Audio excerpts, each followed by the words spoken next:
All right, good evening and welcome to the April 2026 Board of Selectmen meeting.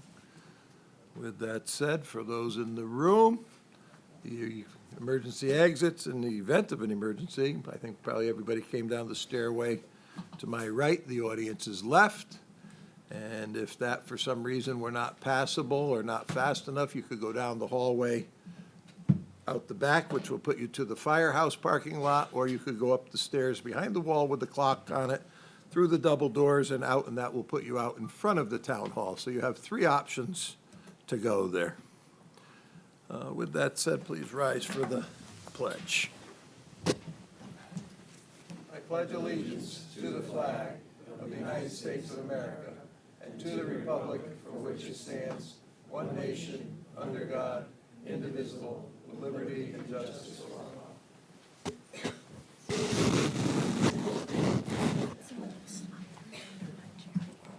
Oh, yeah. To your feet at the front. This thing's bothering me tonight. I can't get it right in my eyes.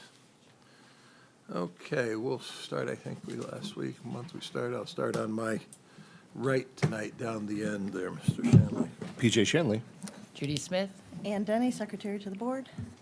Owen Weaver, Town Council. Good evening, John Carangelo. Bill Kraut. Mitch Goldblatt. Okay.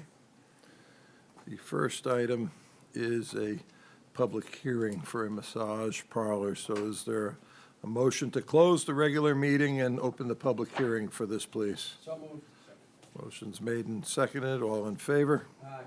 Okay, so we have a public hearing to consider an act on request to approve Brookside Massage Center as a massage establishment. And you have the read on that?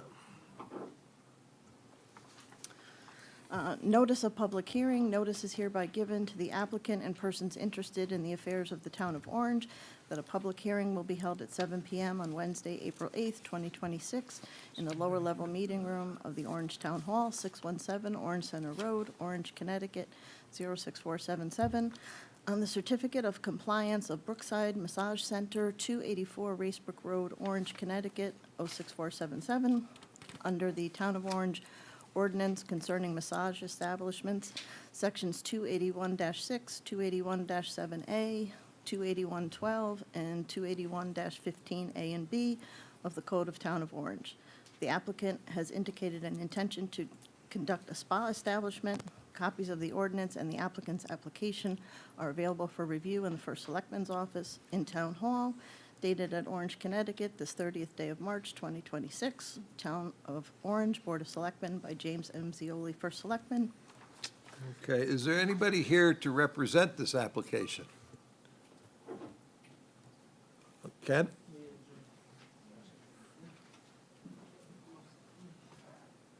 Oh, I thought this was the one by Verizon. I never read the address.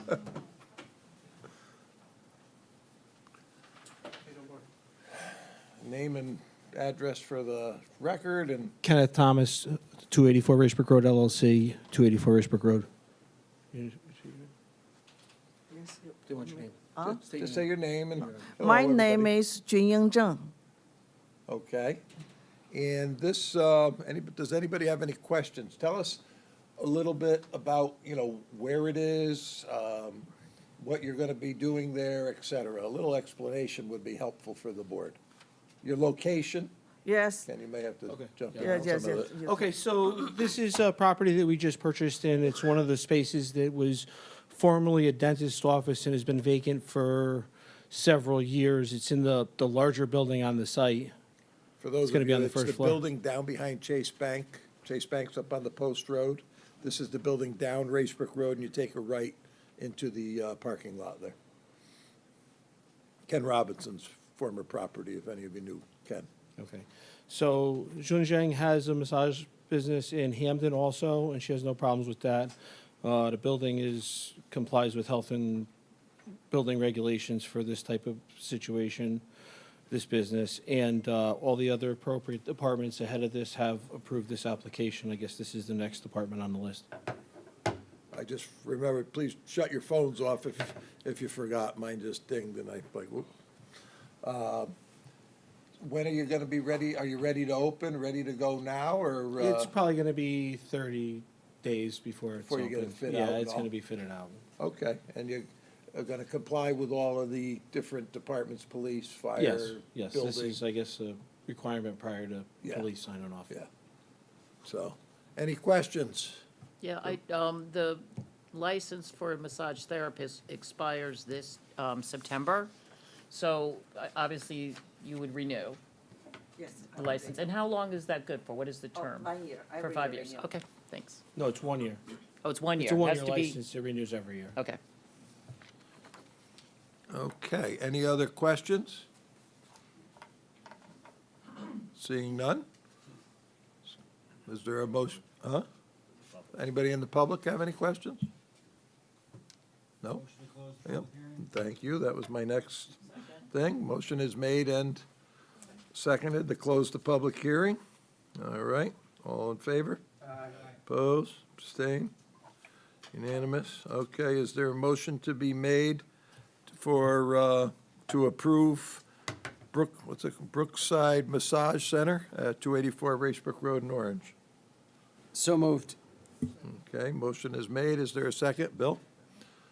Any other question? Oh, no, this was in, that can't have it. All in favor? Aye. Oppose? Abstain? That's Thank you, it, Board. unanimous. Welcome to the town. Okay. Public participation. Public participation is for items that are not an agenda item. We allow up to 2 minutes per speaker. Is there anybody in the audience for public participation? Seeing,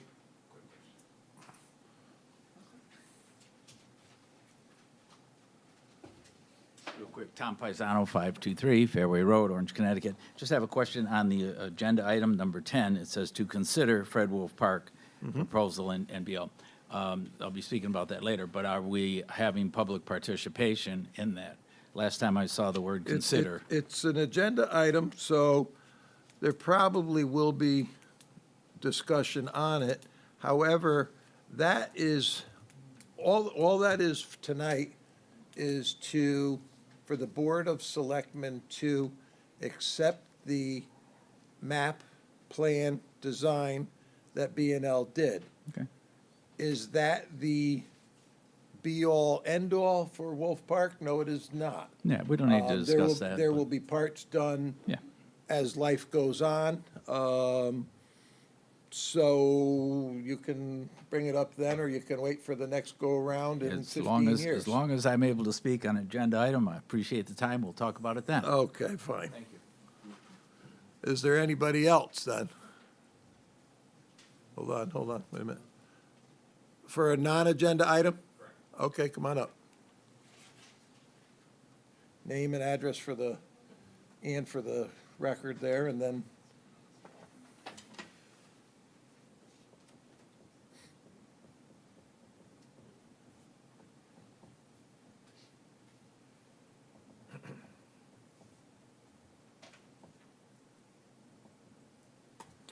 Good evening. I just wanted to take a moment to address the board on a note and a follow-up on our December meeting. In December, we voted as a town, we had discussion on the use of traffic enforcement cameras for red light and speeding. And what was also on the agenda at the same time was the enforcement of additional automated license plate readers with the surveillance company Flock. And what I think is very interesting is that, intentionally or not, this board presented the people a sort of a false choice, because there were cameras that people were very interested in, which is the cameras that are going to provide speed enforcement and, light enforcement on Route 34. And there are cameras that, if we look at what happened immediately following this vote in December, in February, Amazon announced a partnership with Flock, and that they were going to enable the use of Flock data with Ring cameras in people's houses to help track lost pets and kids. And the outlash was so great and so fast that they pulled the partnership within days. And I think that this shows that when people are given a clear and concise choice, that they know that these technologies are available separately from each other, that the American people do not seem to want this technology. And there are towns all over the country that are pulling their contracts contrasts with Flock, as they have seen continued abuses of the system with different reports going in and with the database searches being used with vague terms of investigation and warrant with no further searches. And our police chief talked to us and told us that, you know, in pursuant with Connecticut state law and with town policy, that we were not going to enable searches for things that are in violation of those laws. But CT Insider found thousands of searches in Connecticut databases with Freedom of Information Act requests for ICE and ICE Assist and abortion care searches coming from counties in Texas. And I don't think that we want to be creating an ecosystem in our town where we are providing enforcement for these kinds of things. Thank you. Under consideration, the chief is in the room, maybe he'd have a conversation with you about that set up an appointment to meet with him. I think that, you know, that probably would behoove you. All right? Anybody else? Seeing none out in the audience, Mitch, your big weekend is here. Big weekend, yep. April 11th, this Saturday. Boy, is it. Yeah, I want to thank so many people, first of all, I mean, before this happens. I want to thank the Orange Police Department for putting up the message board to help people know about this event for paper shredding and more, recycling event.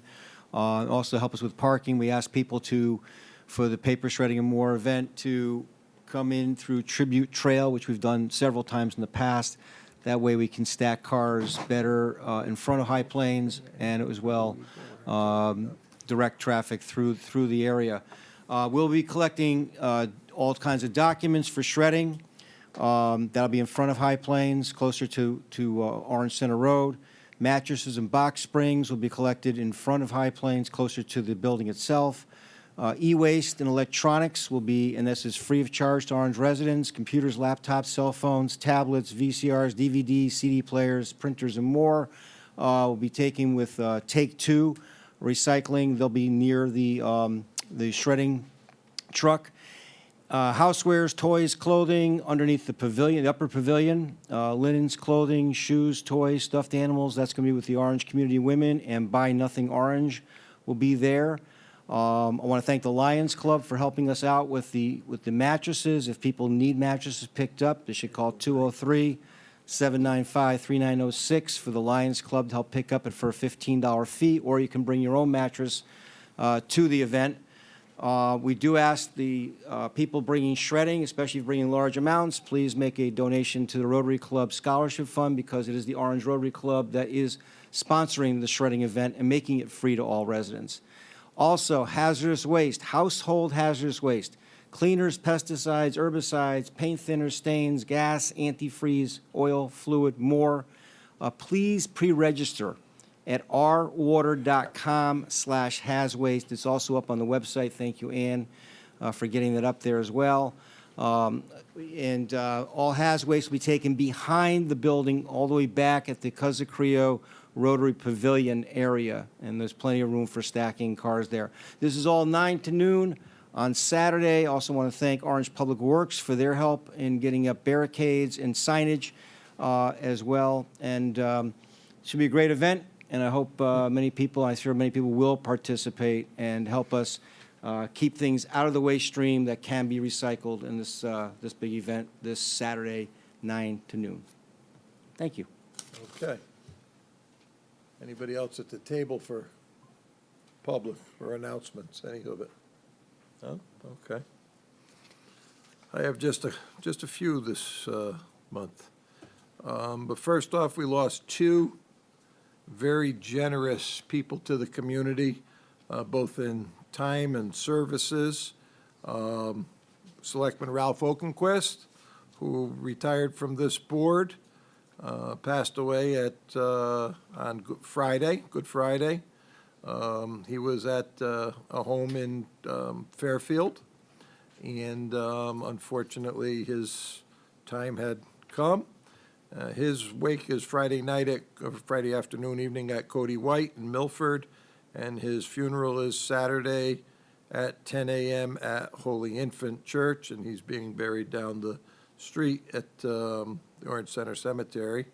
And Lou Eagle has been a fixture of this community for more than 50 years, I can safely say.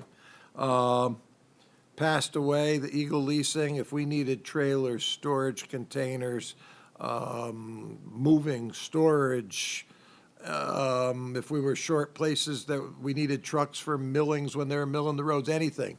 Lou Eagle was always a Johnny on the spot, and the Sure Funeral Home in New Haven is handling his, and his services, I believe, are tomorrow, 12 to 1. Cemetery, Derby Milford Road? Is there anything at Orchalone First, or just the cemetery?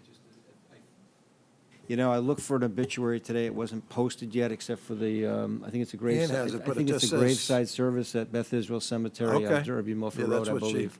So it's from 12 to 1 at Beth Israel Cemetery, Derby Milford Road. But Lou Eagle was a gentleman and a really, really, he loved this community, and he was very good to this community. So both of those families have suffered great loss, and the town's thoughts are with all of them. The Board of Finance budget hearing, Wednesday, April 22nd at 7 PM in the cafe at High Plains Community Center. That is Wednesday, April 22nd, 7 PM in the cafeteria. The Amity budget referendum is Tuesday, May 5th, from 6 AM to 8 PM at High Plains, and all districts vote at High Plains. We only vote in one location now. The annual town meeting, which will have the Selectmen's meeting prior to it from 7 to 7:30, is Wednesday, May 13th, and then it is at 7:30 in the gymnasium at High Plains. The Town of Orange adjourned to budget referendum is Wednesday, May 20th, from 6 AM to 8 PM, and that's at High Plains Community Center also. Everybody votes at High Plains. We still get people showing up that said, "We went to Mariel, there was nobody there." No. Everybody votes at High Plains. And our living treasures, the names are out for our living treasures. This year's honorees are Carla Birmingham, Joe Davis, Jim Ewan, and Ken Lenz. So that ought to be, you need to contact Orange Community Services for tickets for that, and that is May 15th, we believe. But that is it's become a yearly event. Started out as just a pasta dinner, and it has evolved, and it's really a very good event. And it does raises money for community services and recognizes people who've given to the community. Okay, with that said, we'll move to page 2. Minutes, to consider and act upon the minutes of the March 11th, 2026 public hearing and regular meeting of the Board of Selectmen. Are there any errors, omissions, or corrections? If so, state page and paragraph. Motion to approve. Okay, motion is made. Is there a second? Oh, I didn't hear you, sorry. PJ. All in favor? Aye. Okay. Unanimous. New business. To consider and act on request from the Orange Lions Club to waive the facility fee for the use of the High Plains Community Center cafeteria on Friday, April 24th for the military whist. George, is George here? He's usually here. Oh, wow, he doesn't usually miss. Well, anyhow, we've all heard it before. That's a card game thing, and it raises funds for the Lions Club. So if anybody has any questions on that, you can actually call probably Ian in my office, and she'll direct you to where it would be the best person to contact on that. Is there a motion to approve? Motion. Moved. Motion's made. Okay, all in favor? Opposed? Abstain? Unanimous, okay. Item number 2, to consider and act on request from the Police Department to enter into an agreement with Next Gen Public Safety Solutions. Chief Gagné is here to speak to this one. Good evening, everybody. So we're looking to enter into a contract with Next Gen for our CAD RMS vendor, CAD RMS being Computer-Aided Dispatch Records Management System. We want to go to next gen for several different reasons. They are offering us a very, very lucrative deal right now, and they have, I want to say, more than 95% of the state of Connecticut, the police departments. And we need to enter into a contract with them. That's why I'm here. We took a look at the contracts. We took a look at the proposals. Our IT people looked at it. The IT director in town looked at it. And Attorney Weaver has looked at it for the legalese. He made several suggestions to NextGen, which they agreed to. Basically, the upfront cost of it is going to be borne out over a 3-year period. And there will be an annual maintenance fee like we have with our current CAD RMS vendor starting in year 2. So I'm not sure if you have any questions. This is a new system. It's an upgrade to the technology of our police department. And I have checked with some others that also use it and who are satisfied with it as well.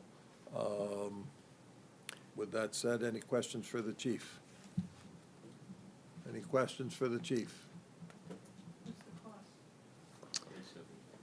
So It was, it's 175 total, but the first year is the lion's share of it because that's when they have to come in and migrate our current data over. So it's 95,000 first year, and then second year, 60,000 approximately, and then 20,000 the final year. The upgrade, our current vendor is looking to do an upgrade right now in the coming year at 30,000 plus our annual maintenance, which is another 30,000.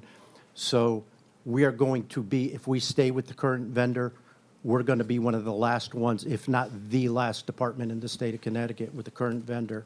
And to pay an extra 30,000 now to do that just doesn't make sense. What's the functionality of the technology and then how invasive is it? I mean, you're gonna have to come up here if you're gonna ask. Not that I want to be difficult, but I wanted to. we want the people at home. I don't mean to be difficult, I'm just curious because last night, my husband and I tried to, Karen Karamis, Timberlane Drive. Last night, we tried to open up a credit card with Avello and they wanted our biometrics. They wouldn't let us complete the credit card application without biometrics. I mean, we are losing our privacy. It's getting to the point where it's ridiculous, really. And that's why I'm asking this, is because every day we lose more and more in the consolidation of data and our information and everything else. And it is very concerning. We should all be concerned about it. I agree. So that's why I'm curious about the technology, if you could elaborate on it. I agree with you that our privacy should be protected, and it is protected with this system, as it is with our current CAD RMS vendor. There are interfaces with different state agencies, but that's a one-way portal for information that needs to go to them. Every time we have to report something to the state of Connecticut, a form has to be filled out. We're doing that with our current CAD RMS vendor. With NextGen, it's more seamless, but people aren't going to be accessing our data. That is protected. Even NextGen, not going to be accessing our data without our authority. So. What the technology is, what does it do?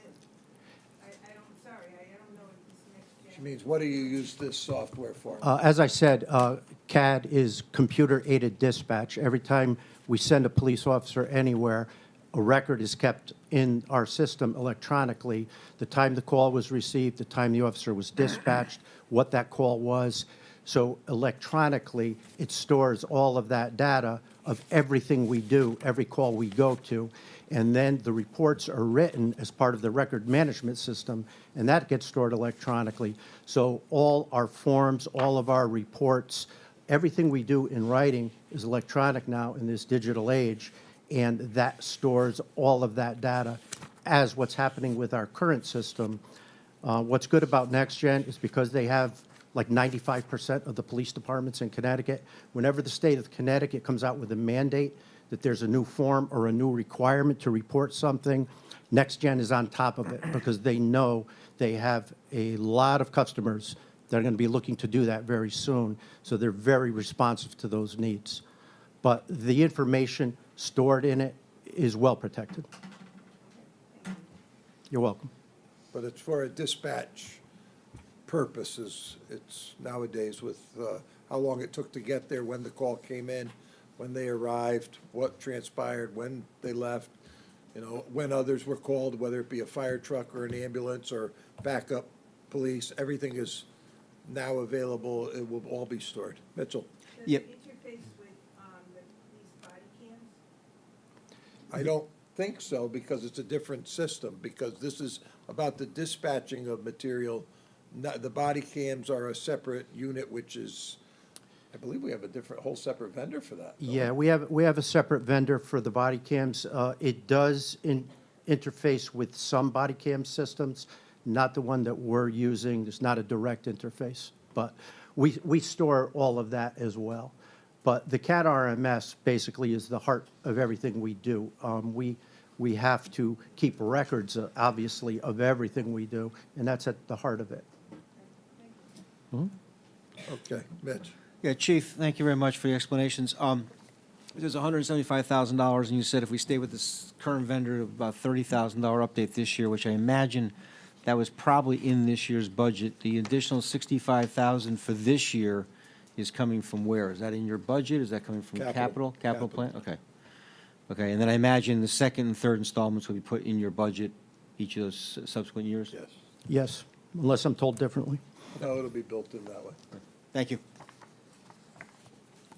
Anybody else? Is there a motion to approve, PJ, on that? You look like you want to, so. He was thinking it. Okay, motion is made. Is there a second? Second. Okay, any other discussion? Seeing none. All those in favor? Aye. Opposed? Abstain? Unanimous. Thank you very much. Thanks, Bob. Item number 3 is to consider and act on the request to approve the contracts for funding of services at Silverbrook Estates. We have A, B, and C, yep.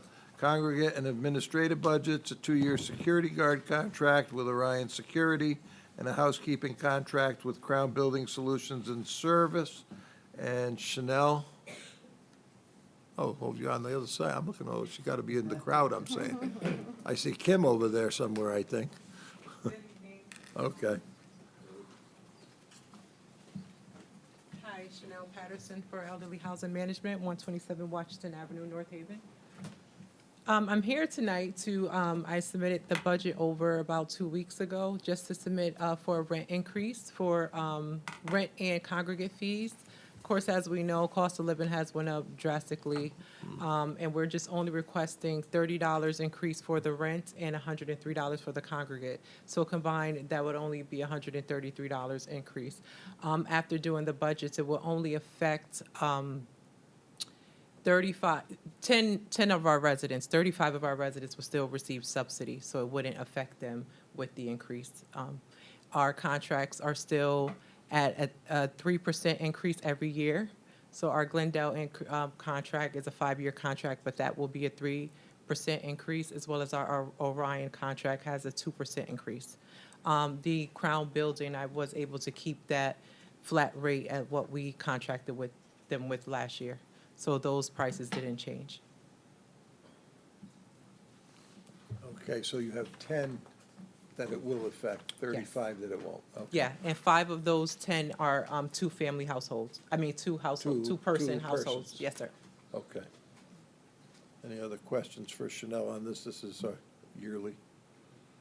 All right, motion? You can do them as a group if you wish. We have been the last few years. Motion approved as presented, A, B, and C. Motion approved as presented, A, B, and C. Okay, Thank you. any other discussion? No? All in favor? Aye.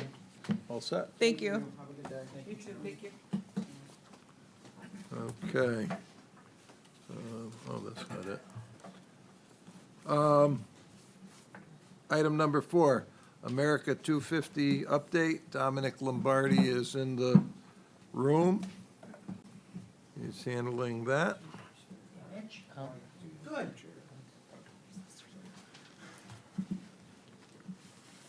Good evening, everyone. I'm not here to ask for any money, I don't think, so, That's good, you're not getting it. good.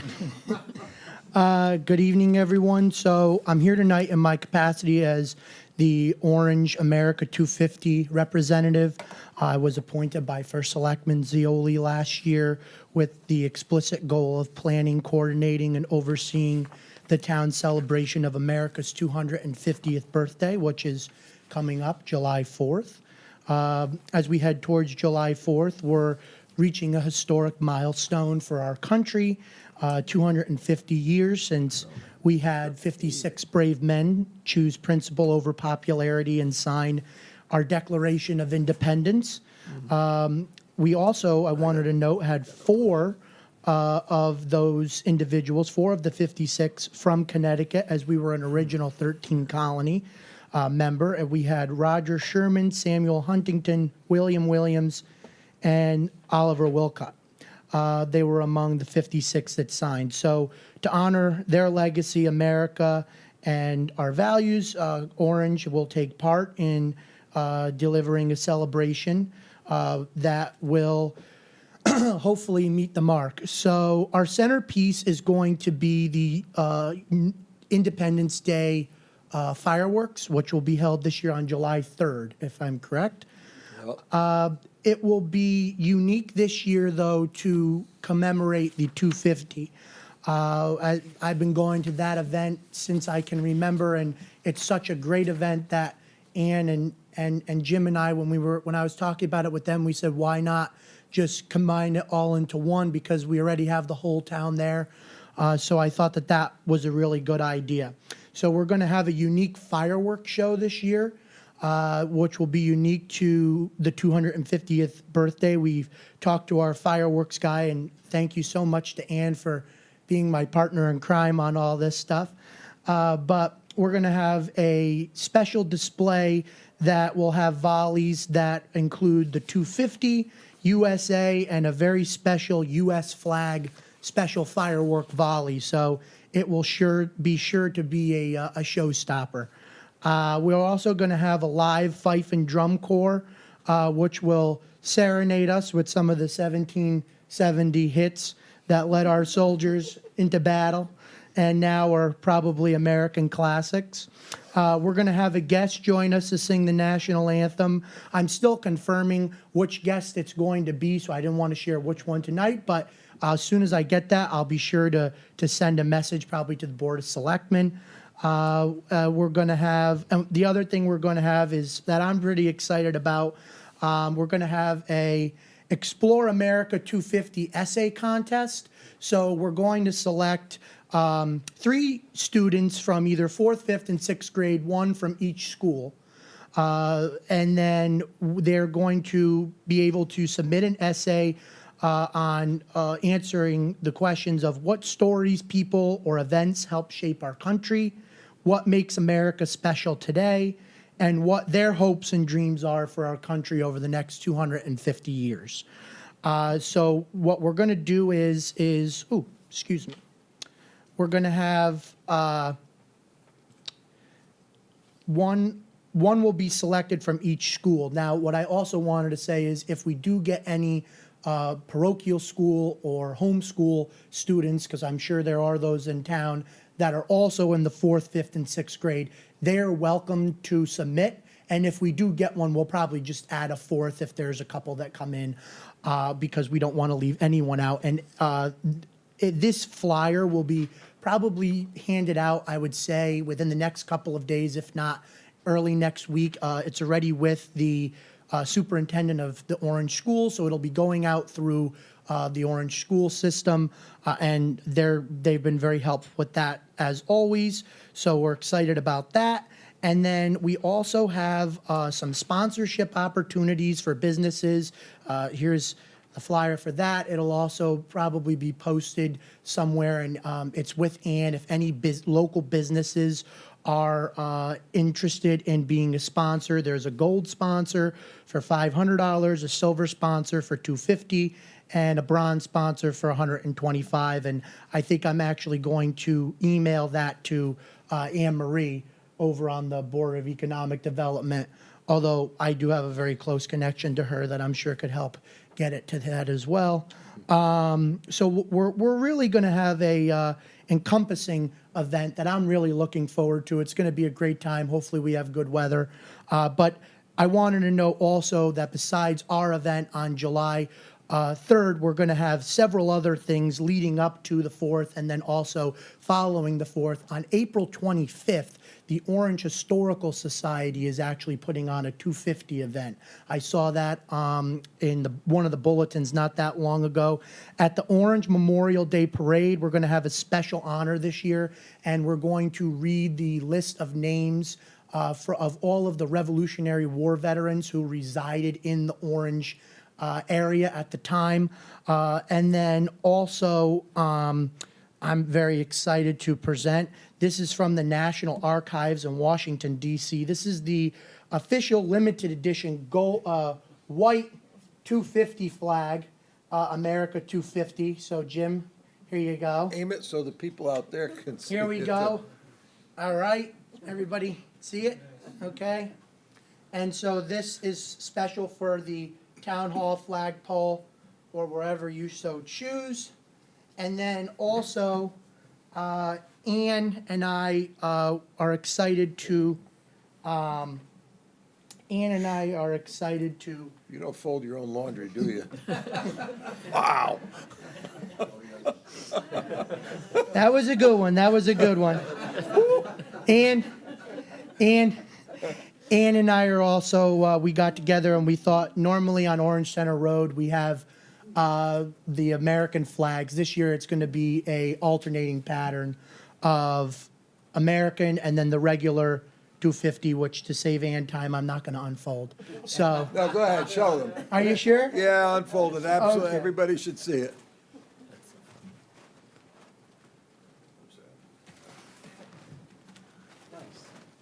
So They'll alternate they go from here all the way down to Pine Tree Drive, which many of you have seen over the past years, so now this year they'll be like that.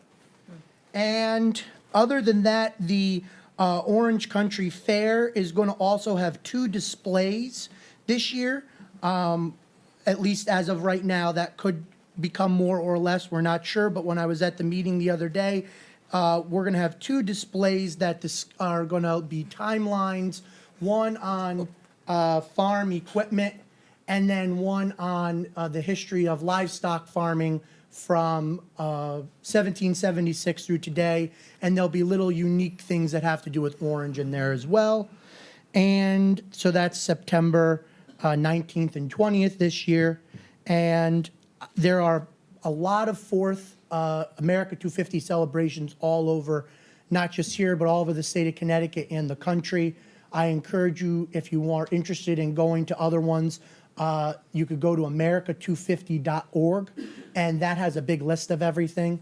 And then also there's a CT America 250 website as well that you could go to. And one more thing that I forgot, on the 4th at 2 p.m., the Orange Congregational Church is going to be ringing their bell in unison with all of the houses of worship around the country and the state. Because I believe that was the exact time that they say it was signed at. So other than that, thank you all. Hope this is going to be exciting. And if you have any questions, other than what laundry detergent I don't use, please let me know. I'd be happy to answer them. Thank you. Any questions for Dominic? Just hand that to Ann. Yeah, I'm going to just make it easy, right? And he just crunches it right up. Thank you, Dominic, that's awesome. Okay, thank you, very well done. Do you want these or should I just? I've seen them, leave them with Ann if she needs to make copies, that way she has them. Economic Development tomorrow morning. I could do 'em. Oh, yeah, take them to, I got a yeah. meeting tomorrow. Yeah, you can't take that. Okay. Thank you, Dominic. Very comprehensive report. I think some people in the room are probably surprised at all you got going on. Okay, item number 5 is to consider on, act on the request for the repaving of the basketball courts at High Plains. This was, I was questioned on this a while ago. This was supposed to be done last year, but by the time Tilcon got around to doing our secondary paving, they just about got the rear parking lot done the day before the election, if some of you may recall, and it really had gotten too cold, and it was determined that Tilcon's equipment was really too big to do those areas. And they even had a lot of trouble manipulating around the rear parking lot at High Plains, which was the last thing they did. So we put it on hold, and so now we went out to bid, and you'll see there that it is one of the things that has been on capital planning for quite a while. And so Mr. Britton went out to bid on it, and you see that he has 4 bids there. And the best one are you coming up, or are you gonna just sit there? I'm trying to talk and figuring you're gonna walk up. I didn't know you were But Bob did the bidding on this, and he did the background, I presume, on this Buka.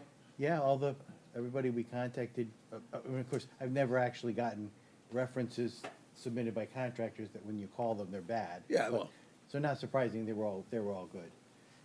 People said they're using them again, would use them again.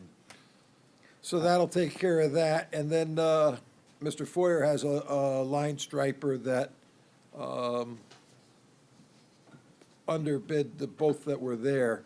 That's the person we use for generally striping a lot of our other areas that need to be striped. So with that said, it's a repaved job of the 2 basketball courts at High Plains. It's been on the radar, and Tilcon, we just didn't have them do it for multiple reasons. So with that said, is there a motion to approve, or is there a question first on that? Motion to approve Buka paving. Okay. Base bid of $48,400. Yep. 2 basketball courts at High Plains. Correct. Is there a second on that? Okay. All in favor? Oppose? Abstain? Unanimous, okay. The second one was another one that's been on the books, but there were concerns about the cost, and ultimately, when the price came in, it wasn't near as bad as I had been forewarned. But you see, you have 4 bidders there on that one, and you have options of several things. However, Mr. Britton and I did have a little disconnect on one part. I didn't feel the need to replace that bank of windows that you see from the parking lot, or from when you're going in even. It's on the step down of the roofs there that lead over to the entryway area. What I had asked about was there's 2 fans up there that exhaust humidity, and one is working fine, and all winter long there was ice dripping down the shingles from that one exhausting humidity. The other fan was dead, and I asked, well, why wasn't it replaced? And well, it's kind of a hard spot to get to. So we've kind of cleared that up, and that fan will be replaced. And that's actually what I was asking for, was the fans, not a whole new bank of windows there. So then we had 2 options on the mill thickness of the roofing material, the 60 mil and the 90 mil. I prefer the 90 mil. I think that'll give us more life. It's the thicker one, and when we started talking about this, I was being told, oh, this could cost $600, $650, and ultimately, when Bob bid it out, you'll see there that Silktown bid $258 with the 60 mil, and then add another $22,000 for the heavier weight on there, which is what I would prefer.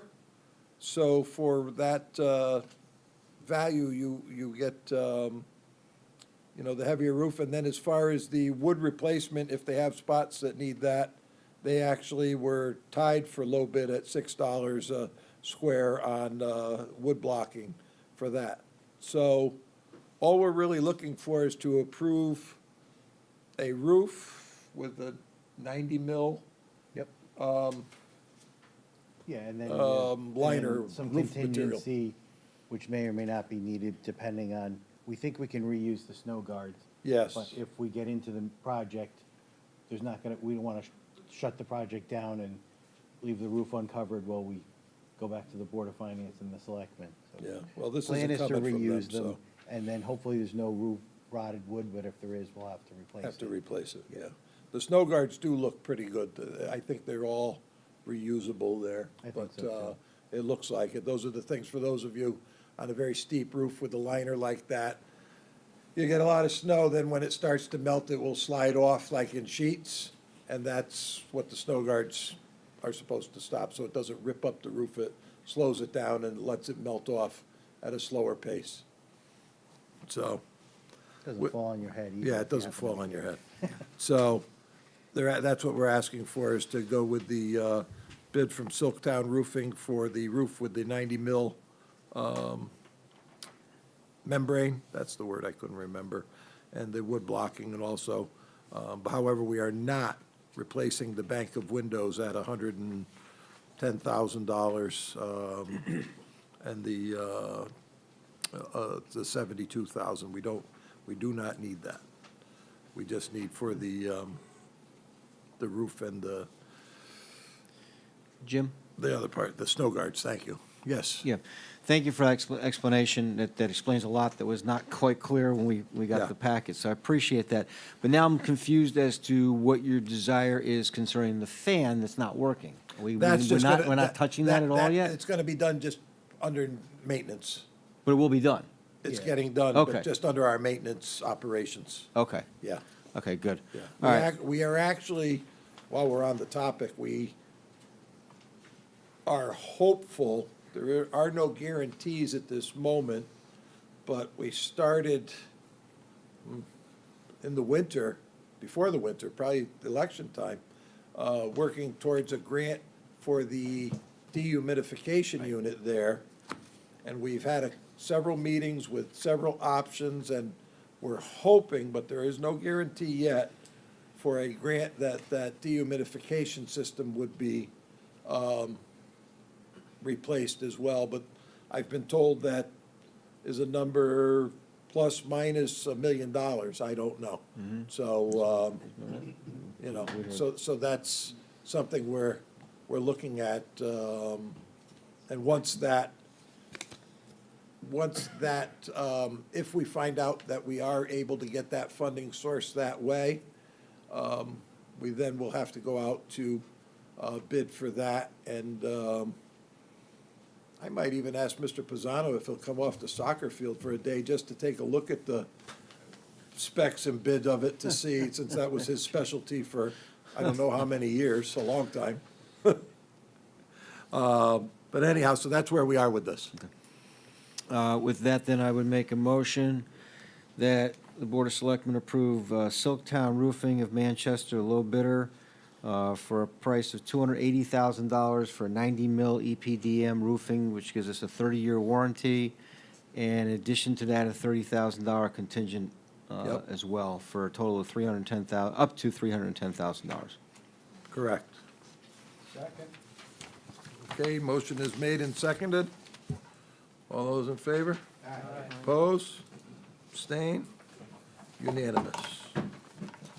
Okay. Item number 7 is to consider and act on resolution recommending to the town meeting, which is next month, the discontinuance of the portion of Skyview Road being the former turnaround area as shown on the map entitled Record Re-Subdivision Map, Fieldview, Orange, Connecticut, dated February 16th, 98, sheets 1, 2, and 3, which map filed Land Records, Town of Orange, as map 78A, 78B, and 78C as a public road. This one, they finally completed the continuation of that road, and part of the zoning approval was, and their agreement, was to remove the cul-de-sac that was put in when the first part was built. And so now that it's all complete, they did that. We don't actually own that, though. It's actually, the developer has the say on that, because that's why the developer had to redo it as part of the approval, I guess I'm gonna call it, of the zoning commission. Judy, I think you were on the zoning commission when that was approved, if you Way dig back, and Yep. way back when. So, any questions, audience or table? Yes.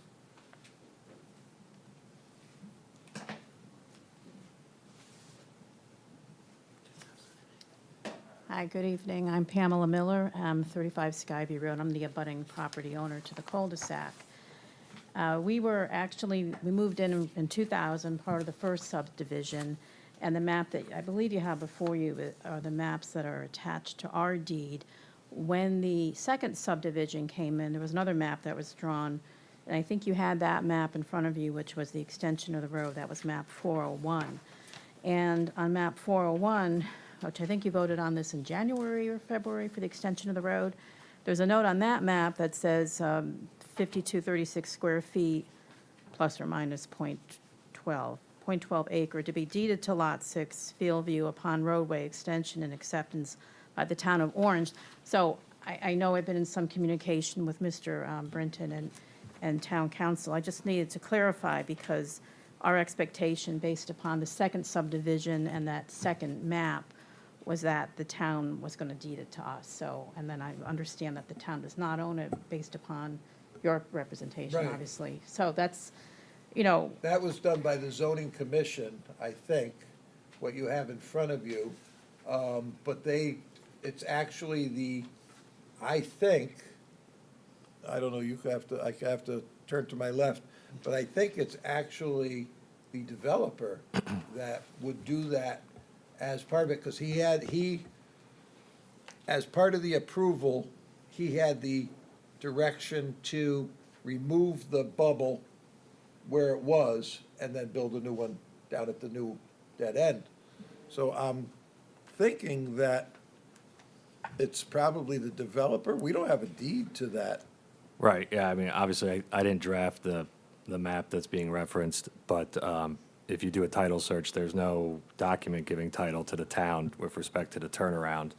General Statute 13A-49 provides the statutory scheme for discontinuance, and rest assured that if this board approves it and then the town meeting approves it, a certificate of discontinuance will be filed on the land records that'll show that the town has no easement or right-of-way rights to the turnaround, but there's no property right that the town could convey in this instance. Mr. Britton and I looked into it. Other than once it's approved at the meeting, Right, it's a discontinuance of the town having any right-of-way, claim to yeah, travel over it. yes. So then that's where it would lie. After the town meeting, there would be a discontinuance filed for us to have right to travel over it. So that it would revert to, it's kind of like when we abandon a road.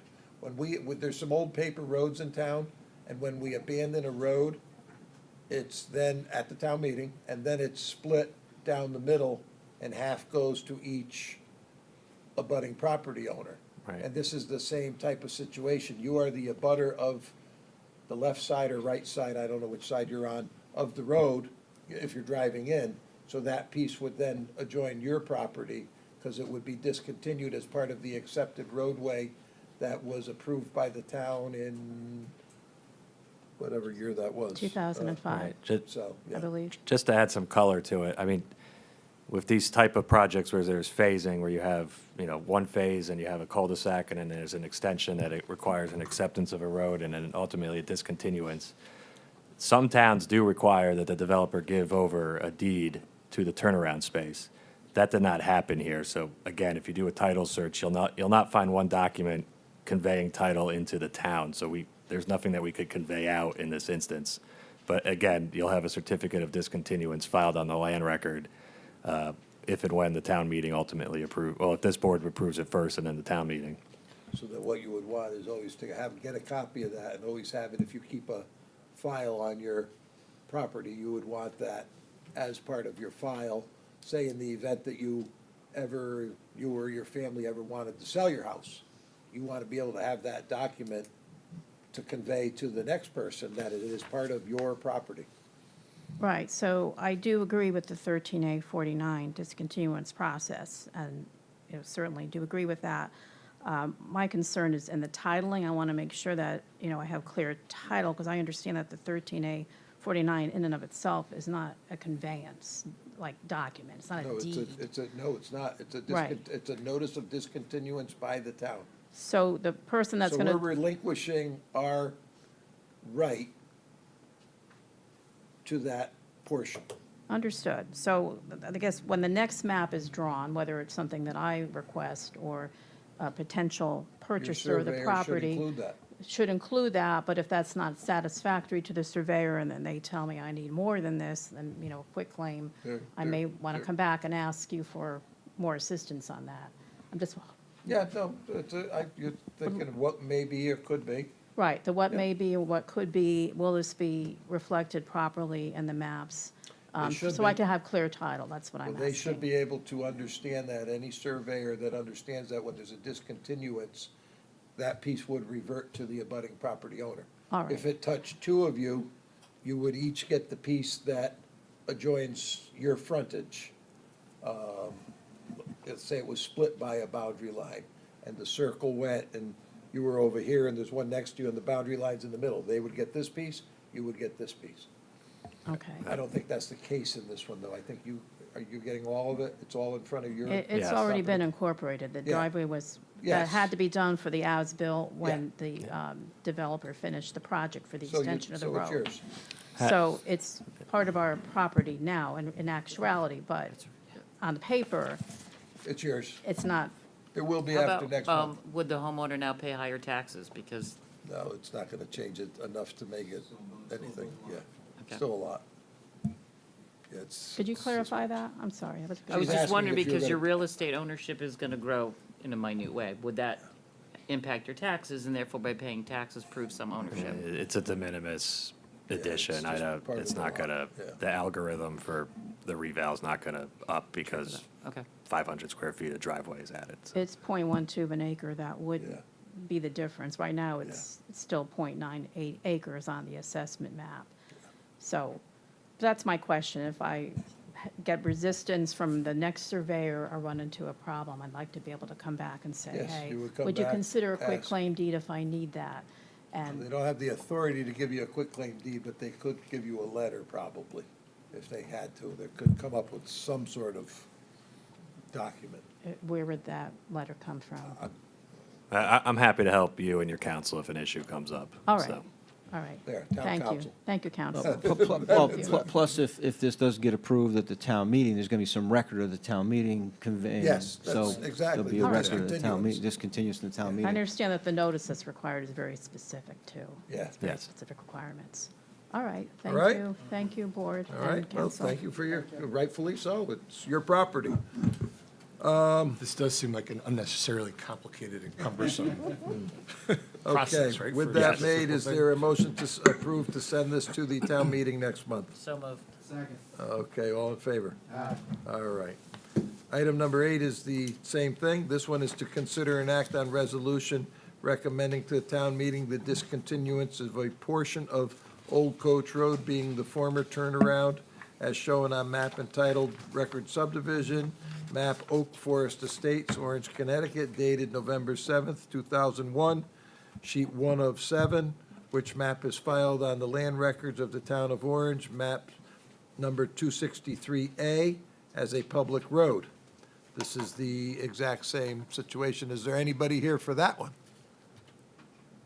No? No? Okay. Well, this is the exact same, so is there a motion to send this one to the town meeting for discontinuance? So moved. Motion's made. Second. Wow. All in favor? Aye. Opposed? Abstain? Unanimous, okay. Let's see, there we are with that.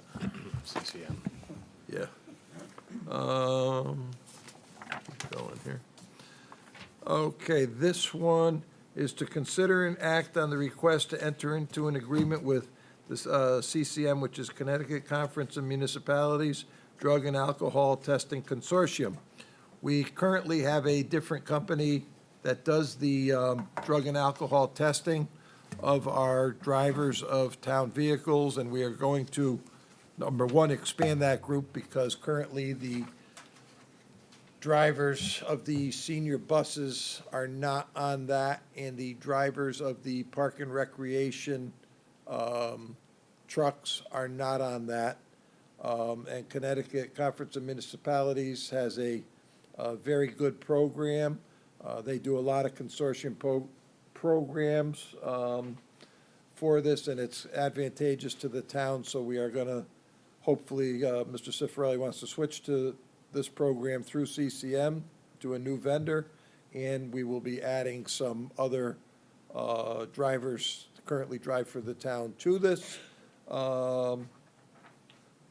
is all I can say. Is there any questions on that? CCM, I mean, Mitch and I both know about CCM pretty well.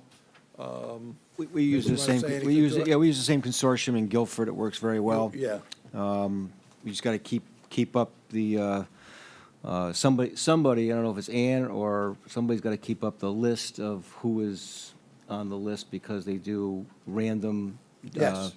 drug testing monthly. So you got to keep up with who's on the, who's eligible, who your CDL drivers are.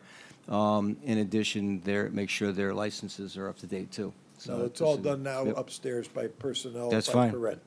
That should be So- fine. I'll make a motion to approve that the. Before- town- Sorry, Yes, so I Mr. saw it was 110. How many drivers approximately? Do we know? 11, 14, 17, 21, up to 25 would be. They could even put me on it. I drive a town vehicle. Okay. But for the year, I don't 110 take bucks medicine, doesn't sound too so- bad for. Oh, it's 27? Okay, I thought 25. 27, Ann says. Okay. We have a motion now? Motion's made. Is Go there a ahead. second? Motion made. Yes, is there a second? Second. Okay. All in favor? Aye. Aye. Oppose? Abstain? Thank you, Mr. Cifarelli will be very happy. The only time he's happier is when his Yankees are doing well. Okay, item number 10, to consider Fred Wolf Park design proposed by BL Companies. Now, actually, all this is to accept the initial design as submitted by B&L that, I don't know, how long did you work on that? 2 years, 3 years? Long time? Long time. So, but with that, Mr. Pisano has expressed interest in speaking, so we will ask him to come up. Thank you. Tom Paisano, 523 Fairway Road, Orange, Connecticut. Been president of Orange Soccer for 38 years now or so. First of all, one thing I like to be, they tell me I should be positive so that everyone will help the kids, so I'm going to try to be positive. The first person I'd like to thank is PJ Shanley. Actually, on January 19th, 23, so it was 3 years ago plus, you made a statement in minutes saying we should move the Mary L. Tracy Fields to Fred Wolf Park. That was the original request from me 6 years earlier, and so I thank you for that. There's been a lot of confusion with that, and that was not done in the master plan as we see it. I asked, literally went to the BL company and said to him, show me where you did that. It was not part of their preview to do that. They did not do scheduling. They simply did, looked at the master plan and looked at the field and tried to optimize. That was their request. Our request for quotation from them did not include that study. It's a misdirection that everyone thinks that they literally sat down with people. They never got information about when games were played, how many kids played when, at what time. They never went to a park and rec meeting, so they didn't have that. I never gave it to them, and yet I've been told that all this information was given. They have no problem with that. They would like to continue. My objective, and hopefully our objective, is to continue to get something done at Fred Wolf Park for the kids, and we'll keep it on that light. However, there's been meetings that misinformation was out there. There was a meeting on, it was a Fred Wolf Park ad hoc meeting on October 25th, 2025. which I attended, and I tried to talk for a while, and I think I was asked to sit down. But at any rate, that meeting, it was discussed very clearly that we needed to have 250 kids move to Mariel Tracy and the fields, because our selectmen had asked at that time to move the Mariel Tracy fields. That would include a baseball field, which softball plays, because we would have parking behind Mariel. And we had a lot of conversation. They being BL Company, recognized that. They were aware of all of our conversations. However, they clearly stated they did not include relocating any athletic fields in the town of Orange to Fred Wolf Park. They were just dealing with what they were told, maximize the fields that are there. So that's fine. It looks like we're in a position to, we have to pay them. Their design is done. We owe them $134,000 plus a safety study. That bill is done. The next step would be phasing, and what can we do in the next phasing to improve the park. Hopefully that'd be additional discussions. I know Park and Rec for the first time were shown the plans like last Thursday. Finally were passed out at their meeting, which is good, because we should be getting, I should be giving them input, and they should be giving input to others. So I know there's a couple of people on the board that were from Park and Rec, at least one person, and they had some input, but they were misdirected because they kept saying that this is all included, and somehow a program, and they even had a name for it, can easily program all these fields. And no respect to the fact, when I asked, do you know when they play? Oh, you play on Sundays? Yeah, we have 250 kids taking 5 fields on Sunday. And what does the travel teams do? What does lacrosse do? They didn't have a clue. They all play on Sunday. So we can't possibly handle the traffic, plus that study was never done, okay? Even though I was been accused of it was done. So I just want to clear the record with that, and I'd be glad to answer questions. My cell phone number, which I never get calls, is 203-609-1392. Everybody in town should be calling me and asking me why I know so much about this. I've lived there. I've been on those fields 25 years when we first bulldozed and plugged in fields at Fred Wolf Park. So I'm well aware from it. Jim and me don't get along that well, so he didn't put me on the Park and Rec ad hoc meeting for that. I understand that, but we got to do something positive, and that's where I'm coming from. And I just want to be involved in the future planning. That's what they told me. Oddly enough, folks, after I drove down to B&L's company and sat in their office and said, wow, we need to relocate that. Well, what would they suggest? They suggest it be on the cornfields. And of course, when it was asked at the last meeting, are we delaying anything? Actually, Judy had asked that question, are we delaying the master plan? Well, no, you're not delaying the master plan that was laid out, but you are delaying the master plan where we have to relocate this field, because never on any of the drawings do you see a baseball field, which we'd have to relocate if we relocated Mariel Tracy. But Park and Rec didn't talk to them, didn't tell them that. They didn't come to any meeting. I watch every Park and Rec meeting for 10 years, and I've probably been at meetings here, Jim, for 6 years. At least. Oh, more than Okay. that, Tom, So- I'm sure of it. So, I'm somewhat knowledgeable about what goes on. I'm just asking for help. And I guess the answer is, I'm the bad guy, so I'm going to be nice from now on and sit down and not say any more. Pay the man. We will look at the next phase, They are and I will paid. be of help. They're paid. Thank you very much. They were good people. They mean well. Their request for quote, I would have done a little differently. I would have had them schedule fields and give me a result as to how that could be done. Not just say a computer program can do it. And then they tell me, the computer program's going to do it. Don't worry. They'll rest fields. What do you mean they'll rest fields? You're going to tell somebody not to play? Bless you. So their answer basically was, if the town can't handle it, we'll just cancel programs. And that's not acceptable. So any questions? Who said that? Well, the scheduler that said we can't have two things going at once, so why? Well, who said that? I'm curious. Just- I said that. Oh, no town employee said that? No. Oh, But that made me a little nervous. well, All right, well, all right, I said enough. that's right. Unless you have questions. I don't know. Does anybody at the board have any questions or thoughts for Mr. Pisano? Thank you very much. I have a little input here, because I said it, I think at the last meeting. Maybe it might have been the one before, I forget. But the first thing that will be done will be the land clearing from the field you hate, that you've referred to as a dog park, a ski slope, whatever it may be.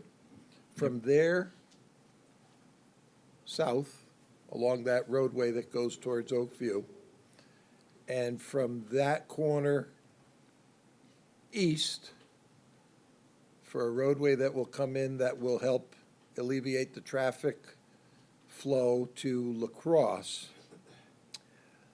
and up alongside La Crosse. Now, I did say all this, I don't remember, if any of you remember, was it last month or the month before? But that will be the first piece that will be cleaned and cleared and developed for more space. Initially, partly because it opens up a better pathway, they've determined, for La Crosse, a better, more grass area for soccer, should you choose to claim it. Some more parking for La Crosse. They have expressed need when they have their jamborees, I think they do it more than once, to have parking there. And I did not attend one of those meetings. I left it up to John and PJ to steer that committee, but I do know a little bit about land clearing and that part of the project. Yeah, and that will be the first thing that will be done. However, I don't believe in clearing land in the spring, because that's when most of your small animals and birds are nesting. I don't believe in clearing land late in the fall, because that's when small animals and all are getting ready to hibernate. So that will become a summer project to get that all cleared and done. We will go out to bid for it.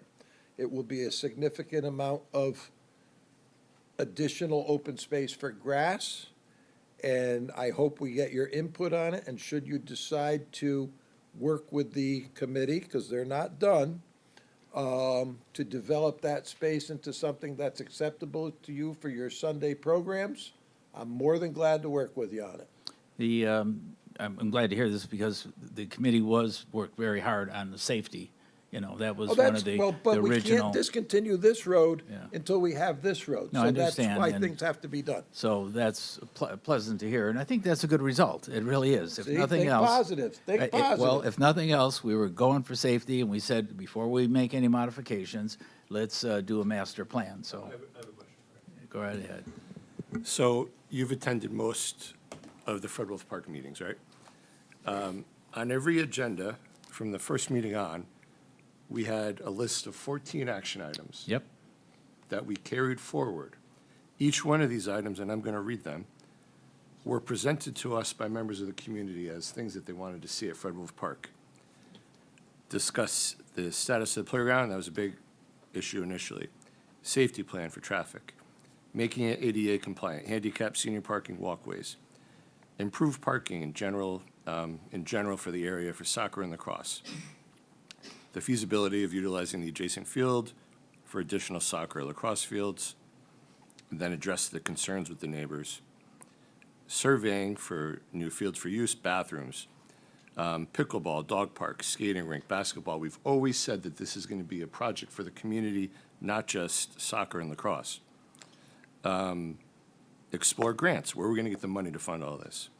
Grass versus synthetic fields, walking and bike paths, lighting and scoreboards, additional police presence, because there were some crime issues. People were, right when we were playing games, people were breaking windows and stealing purses. And then floating bridges. A couple things here. Many of these ideas were yours. So the question I have for you is, why didn't you and I spoke several times. Yep. Why didn't you ever say, PJ, how come consolidation of soccer to Fred Wolf Park isn't on your list? Oh, I was brought up at all those meetings. I was told to sit down on one. You had a But this is what we went off of, Tom. What's that? This is what we went off of. Yeah. At multiple And, meetings? and your idea isn't bad. We're not saying it's not going to happen. It just would have been nice to have this part of the flow from the beginning. It was. You had said it at January I'm not 19th saying to I didn't. 23. You obviously saw it in the minutes, so that means I said it. Yeah. But and, you know, it Every was- one of these ideas, Tom, came from members of the community. These weren't our ideas. Right. John has a son that played hockey. I have a daughter that plays hockey. Janine has several kids that play hockey, and Trace Briscoe does as well. That's 4 members of the community, of our committee. If we wanted to make it about us, there'd be a hockey rink there. Not with the current electric rates. So this is a community project, so Of we're going to course. do our best to accommodate everything, because Did anyone miss, 4 years ago, I went to every Park and Rec meeting and advocated what was fields, soccer fields at that point, and football fields, on the existing 16 acres. Went to every meeting. You guys may not watch OGAT, but that was announced in spades until finally, I think it was Jim and Steve Esputa eventually went to Park and Rec, said, let's cancel that. You know, we don't want them doing that. But that's all public knowledge. It's not like I keep my mouth shut, as you well know. No, So but anyway, we've utilized let's several of just your get this done. Let's just do something positive in the future here. It needs to be done. I'm over at Mariel Tracy today. We have all crabgrass out there. I'm going to have 200 kids, little 4- and 5-year-olds. I can't maintain those fields. The other thing is I have to move the goals all the time, in and out, because we have a baseball field there. A lot of work, and now we have a lot of kids and a lot of cars. The point is, it'd be better off, and Jim, thanks for the invitation. I'm glad to see the whole program move to Fred Wolf. But guys, you think that's easy? There's no way you can get in and out of there on a Sunday. We use every field. And I question Derek and Dominic and Josh that was there. Guys, what were you thinking? Where are these cars going to park? Well, no, we didn't consider that. I know you didn't, because we'll see it not this Sunday, the 19th. You're going to see 104 kids come there with parents, with grandparents, fill in all these parking lots. And they go in precisely at 12 o'clock and leave at 1. You couldn't do that at Fred Wolf while lacrosse is going, while we have scheduled, and I have them here if you'd like to see them. They never asked us for them. We have Tom? schedules. Tom? You're making an argument as to why maybe we shouldn't consolidate it all at one location by scaring the people that live in that area to thinking about all of these cars coming and going, whether you have 1, 2, 3, 4 entrance exits out of this property. You know, if you have that many people entering and exiting in that window, you know, maybe the neighbors and some of their concerns that were listened to as part of this is just enhancing the credibility to what they were saying, that they're concerned about their neighborhoods with that many cars. So I'd be It's careful a how very good much you point. enhance, It's a very how good much your point. cars are going, because, That- you know, that- this way you're spread out here and over there. While it may be a challenge for you and your management, whoever helps you, I don't know who helps you, to be in 2 places at once, it spreads it out. I got And it, if you're but talking about pulling it all together, no, that might not be the right well, idea. you would need a dedicated parking and a dedicated fields, and that. But it's not the parking that's the problem. Yeah, well- It's the coming and going that I'm concerned with, now that you're telling me Well- it's in such a dense time. That's what affects the 5 or 6 that live on Hollow Road. It affects the families that live on Oakview Road currently. Right. And it will affect the families that live on Little Peck Lane when we develop that driveway in. So I'd be very careful about you're embellishing the amount of people that are using the program. Why you need this more fields, that we got hundreds of children, 250 kids. Well, all of a sudden, there's people at home watching that camera, and there's people sitting in this room that live near there that are gonna be like, holy crap, on Sunday, where's our peace and quiet? You know, so I don't know if I'd embellish that too much right now if I Yeah, were well, you. that's why the plan, if you looked at the 2013 plan, and I know we're not going there, had the dedicated fields for this, and had dedicated entrance, dedicated leaving, just for this, what we called, that was called But Phase it's 5. still a lot of traffic. Yeah, but it was That's what I'm controlled. talking to, is the volume of traffic coming and going. That was controlled. Anyway, Can I I just- think we'll continue on if, Good. in our good John, you grace. want to say something? Yeah, just a few things. You know, Tom, you and I can agree to disagree on a lot of things, but we agree on moving the plan forward. And that's what this hearing's about tonight, okay? I can go into stats that you provided B&L on February 24th, that the Travel Fall program has 1,200 kids. That goes from under 9 to under 15. I can go into stats of the 2024 fall program, which includes co-ed, pre-K through 7th grade, which estimates about 6,000 kids. I can go into stats talking about that you asked B&L for 5 fields. We have 7. Ladies and gentlemen, this is just a map for our future. It can be changed as we go forward. If we feel that we need more fields because all of a sudden, all of the kids in the Orange Soccer Association and lacrosse teams and basketball teams and everybody decides that they all want to play soccer, we had more fields. We can do this. We are so lucky we have in excess of 64 acres of land. What a blessing. So, ladies and gentlemen, this is just a map. Our committee did not misinform anybody. We didn't try to do things to do anything that would make the public think that we're hiding anything. Like Mr. Shanley said, we're families in town. We want to see something successful that we can all enjoy. I think the engineering firm did a great job interviewing the community, including Mr. Pisano. So there's no reason to go back and forth. There's no reason to go back to 2013. Let's go forward. And again, going back, I think you and I can agree, let's move this forward. Because at the end of the day, it's going to benefit this town. And planning and zoning did a good job. They reviewed it, and they came up with, this is a nice sales brochure, and that's what we got. But, and just saying, don't take it in, in ink, and don't take it that that's all you're going to have to do, because nobody scheduled the fields at any time or any way. And yes, you're going to need more than the 7. They said, oh, you got 7 fields. Well, no, right now we have 8 or 9. They're different sizes. So when does somebody play where? They couldn't answer that question. And the answer was, well, you get a computer program. Yeah, everybody wants AI and computer programs. No, you really need to know kids and really know a program. So anyway, I appreciate your time. Thank you, Tom. Thank you, Tom. Yes, ma'am.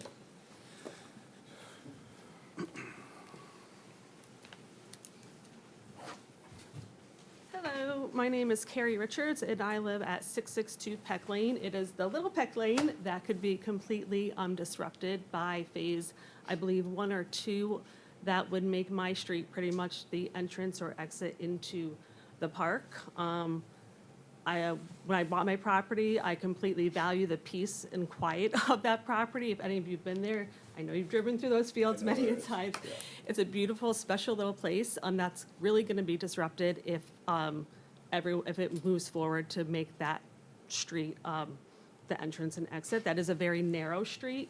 It's going to take a lot of work to make that two-way traffic, and also take into consideration what that's going to do to Meeting House Lane and all the traffic that's now going to be dumped down in Meeting House. If any of you have ever driven on Meeting House when people are walking the sides, you have to swerve around them So just adding more cars that are now going to be dumped out in Meeting House, go onto my Peck Lane to get into the park, that's going to cause a lot of issues. And not just for me selfishly, but for the people who walk on Meeting House, that are driving on Meeting House. You know, this town of Orange isn't exactly set up for this kind of traffic, you know, so take that into consideration. And I hope that, you know, everyone takes that, you know, definitely into consideration when, you know, moving forward with the plans of the park. I don't know exactly when the best time to be speaking about this is. We've spoken many times, my husband spoke about it, but we just want to make it known that, you know, we're invested in the decisions that are being made. And also thinking about the taxpayers' money, they want to close off Hemlock, make that a cul-de-sac. You know, it's going to be a lot of taxpayers' money for what? To make now a third entrance and exit to soccer fields in Orange, Connecticut. To me, there's already 2 entrances and exits, and it seemed like it's just a little bit of overkill for, you know, a park that is in the middle of residential area. So that's really all I have to say. Thank you. Appreciate that. Thank you. And if you haven't, go drive by my street and you'll see that if it were your house in your neighborhood, you would be very concerned as well. So, thank you. I do, yes, I do. Karen, you have to, Has anyone considered utilizing the properties of the grammar schools? I think And they. then I- that would decentralize and take care of a Well, lot of the I- traffic I issues. think they do use or did use, I'm not, other than Mary L. Tracy, I think at some point in time you did use other schools also. They do. Okay. The women play at Peck School every Sunday. Yeah, but what about the soccer program? I mean, can it be like staggered and have, you know, better utilization of the town properties that we've got with all the you know, I think- Racebrook, Turkey Hill, and Peck Place School? I think with time, that's gonna probably evolve. Because I I mean, think- I feel for her. I mean, that would be terrible. Just like we were concerned on the other end of Peck Lane when, you know, Carla hired the engineers and said it was not feasible. So we should consider I think there'll everyone. be a lot of things evolving, because as this has moved forward, Orange, generally, the people of Orange are very polite, very caring, very concerned, but not always very vocal. And as this has evolved, more of the people have gotten vocal with concerns. I've heard more concerns in the recent than I've heard probably in the last 3 years as this was developing. And I know some of those people and I know some of those concerns. And I know that some of those things have to be addressed in multiple manners in order to make it work for everybody. But, you know, Orange is a concerned place, and we do take everybody's considerations very seriously. I can safely say that. I mean, I know myself, I've been accused of many, many things as through this process. Most of the time, they're talking about things that they don't know what's up here with me. They only know what they think. So there'll be evolutions as this develops. Even tonight's examples have my mind turning in another direction, which I already expressed. So, yes, ma'am.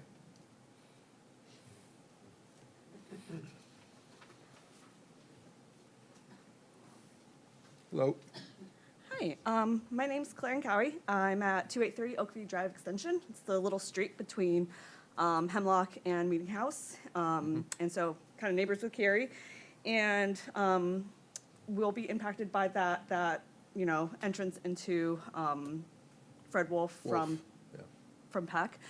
And we keep hearing, you know, it's just a plan, it can be changed, but then hearing that this entrance that's being created, that's gonna be part of like phase 1 or 2 or something like that, it's gonna be early, so at what point, and can we make considerations into changing the plan that gets adopted when it's one of the earlier phases? I have concerns that, you know, this tight window that we have. And there's not a tight window there.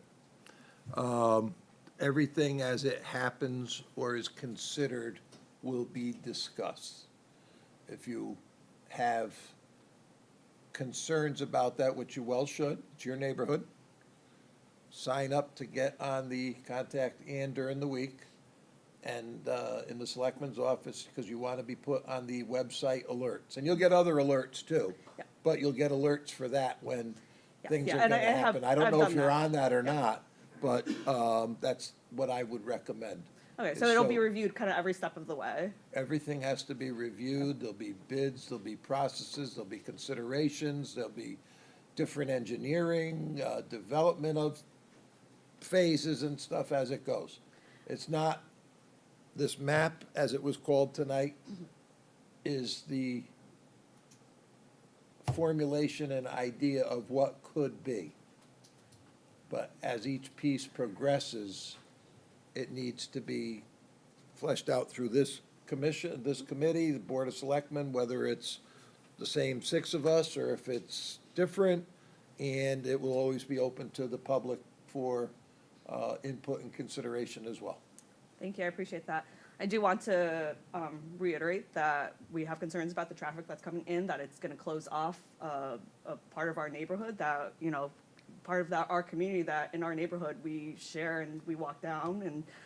And, you know, it was mentioned that the BNL had surveyed the community and the neighborhood, but I spoke to my neighbors and I know myself, we did not receive anything in the mail asking for our feedback, or had anyone come to our door asking for that kind of feedback. It was truly, our neighborhood has a little text message group that lets everyone know that when these meetings What's what, happen. yeah. Yeah. Thank you so much. Absolutely. If not, is there a motion to accept this? Oh, sorry. Jim, can you explain, I'm looking at the map, explain what you were referring to as far as what you feel is the first thing we need to do after this is approved? Because I'm looking at the map. The first thing you need to do You're is, talking about coming through Oakview and around the. it's the Oakview piece that Yep. would go, it would be, here, bring it up. Yep. Pass that to Jim.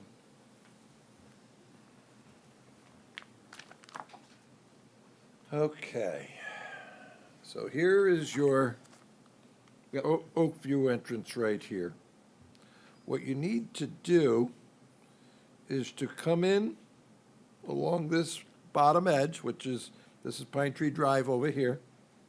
Come in along here, turn up to La Crosse, probably stops about here right now. So this other field we cleared probably is, that's soccer, right about, I think we're still in the Wait a red minute, part. wait a minute, wait a We- minute. We cleared was in I'm the red looking part, I think. for, right? here's the playground, okay. So there's a piece over here that's cleared. Right. So I would go from, here's the playground, down this roadway here, there's Oakview there. Down here, in around here, to here. This, I'll call it a triangle, Okay. and then a piece, this lime green, yellow color, that's along the side of La Crosse. That's where is proposed for the future pickleball, tennis, basketball, and parking, I believe, there. So this would be the piece that you would want to clean up first. So you're For- if I can interrupt for a second. Go ahead. So you're basically looking at the plan and pieces of Phase 1, which is that orangey, orange reddish color that you were just tracing, right? Yes, that Okay. would be parts of Phase 1, Okay, correct. all right. So I Because you just can't, want to make sure that, the reason I'm asking is I just want to make sure you've just described to us a few minutes ago, and then more clearly right now, what you feel is the first thing that needs to be done. I just wanted to see whether, make sure it is following. No, You're right, this plan will change over the years. It has to but- be, and but- that's what I spoke to, here you go. Thank you. At the last, like I said, I don't remember if it was last month or the month before, because you can't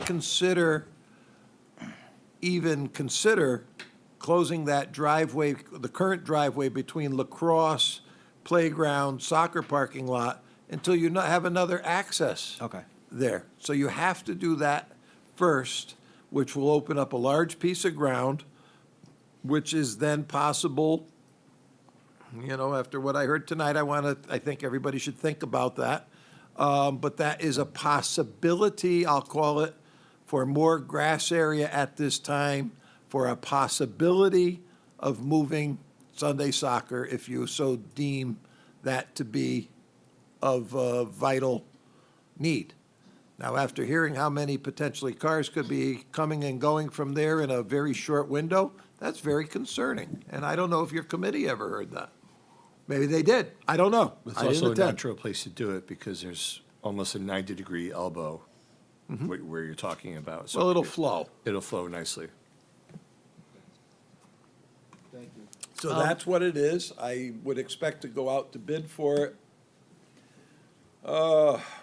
Probably late spring, early summer, and then it would be a summer cleanup project for the reasons I said, why I don't believe in clearing land in the early spring or in the late fall. So Jim, just a concept, we understand that this plan will evolve, it's a Yeah. blueprint. But are the entrances and points of egress going to change? Because listening to some of the comments. At this moment, your two entrance exits are what you have. Okay, That is a major undertaking for that one off of Meeting House Lane, for multiple reasons. I'm not quite sure how it would fit. It's a great idea to some, but the property, the cornfield that fronts on Meeting House Lane and runs along Little Peck Lane, opposite Miss Richards' house there, is a preserved piece of property by the state of Connecticut. All the survey stakes are in that. It's never been developed, and it's been in the Clark family for, I don't know, a couple hundred years, I guess. That stone wall is the boundary that's identified by the state of Connecticut. You can't say, we're gonna eminent domain this and push the road into that cornfield. Can't happen. It is a restricted piece of property. So,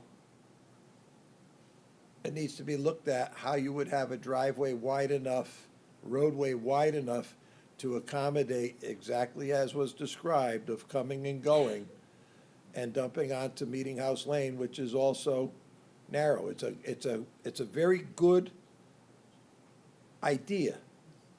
But what sometimes is an idea sometimes has to be given different thought.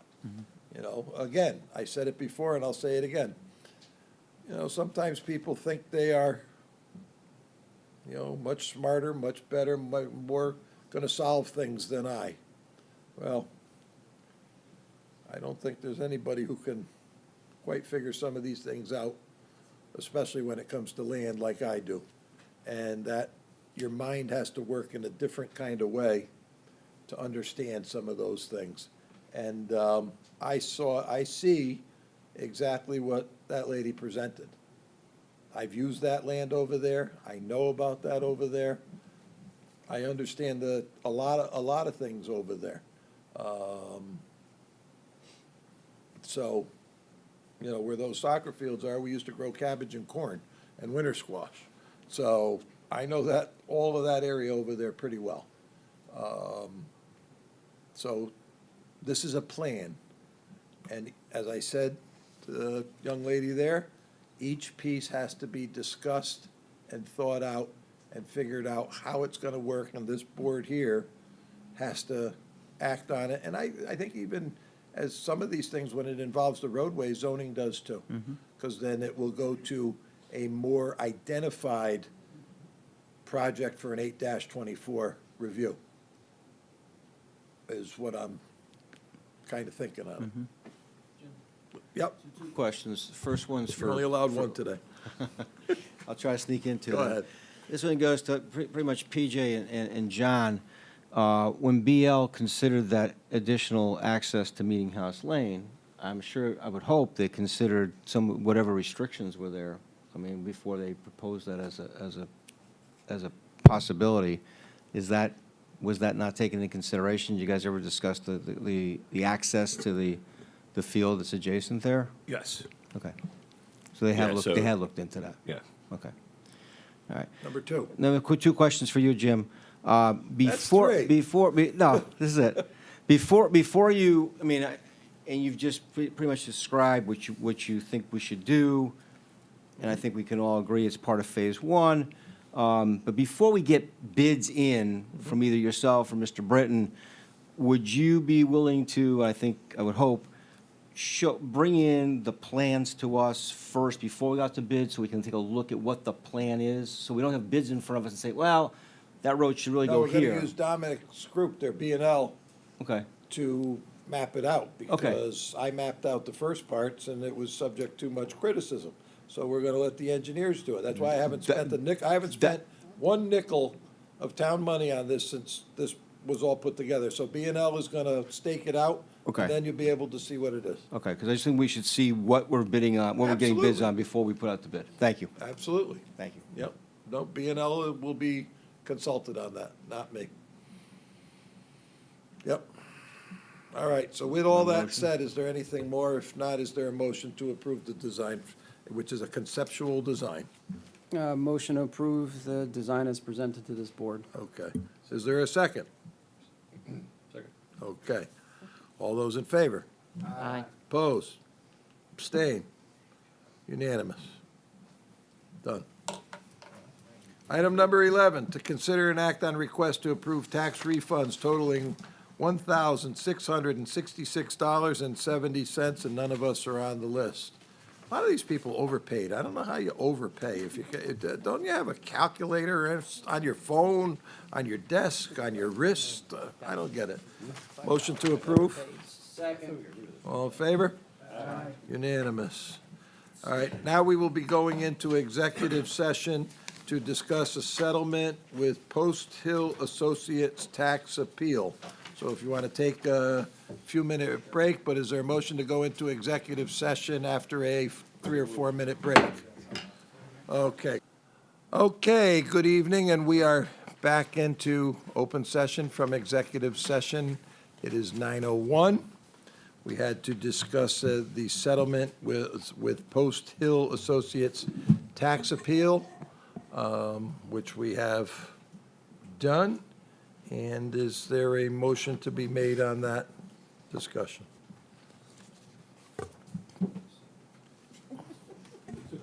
Nobody jump. We can motion to approve as presented during executive session. Yes. Okay, Is that appropriate? that's Yes, appropriate. thank you. Okay, all of those in favor? Aye. Opposed? Abstained? Unanimous. Is there a motion to adjourn at 9:04? We are adjourned at 9:04. Thank you, everybody. Don't forget Recycle Day, Saturday.